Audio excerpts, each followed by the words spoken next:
This is the Mesonet Weather Report, and I'm Wes Lee. May is usually the time of year that many herbicide applications are applied. Due to rainy days and high spring winds, finding a suitable day to spray is often hard to find.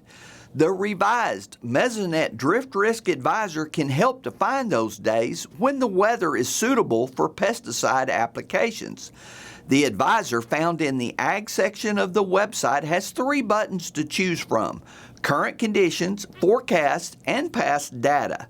Current Conditions show the latest 5-minute data from your site, including wind speed and direction, temperature, and whether or not you are experiencing an inversion.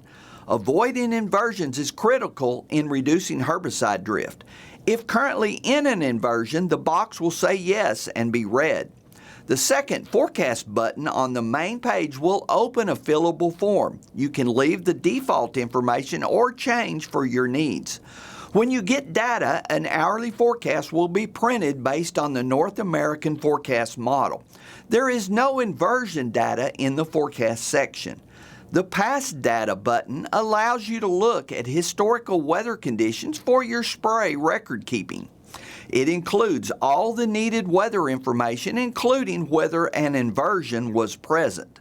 All the tools in the Ag section work great on any smartphone.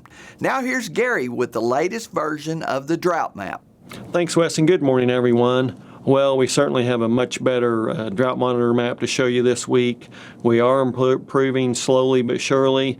And of course, Oklahoma still has drought, but we are headed in the right direction. So let's get right to that new map and see where we're at. Well, we have a large improvement far up into the northwestern corner of the state. Now we have moderate to severe drought. It's not really the type of moderate to severe drought we've seen previously because we are improving.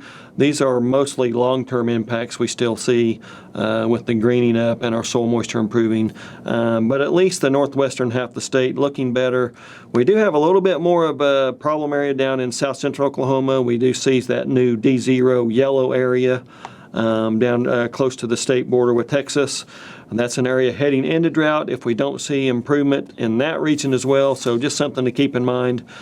Far northern, far western Oklahoma, out in the Panhandle, still some pretty serious drought in those areas. We definitely need more rainfall. The last 30 days, this rainfall map looks absolutely wonderful for most. We do have a few areas still needing more rainfall. That area in south central Oklahoma, the area in southwestern Oklahoma, and then up in northeast, up in the Panhandle regions here and there.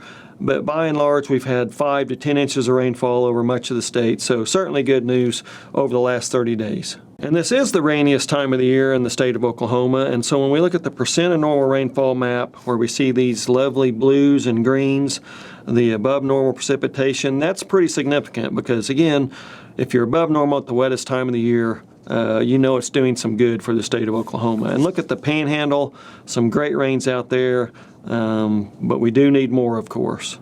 So as we look out over the next week and then into the first week of June, we still see increased odds of above normal precipitation from the Climate Prediction Center's 8 to 14-day precip outlook. So hopefully that brings us once again ample moisture over that time frame, and we can really start to eradicate this drought once and for all.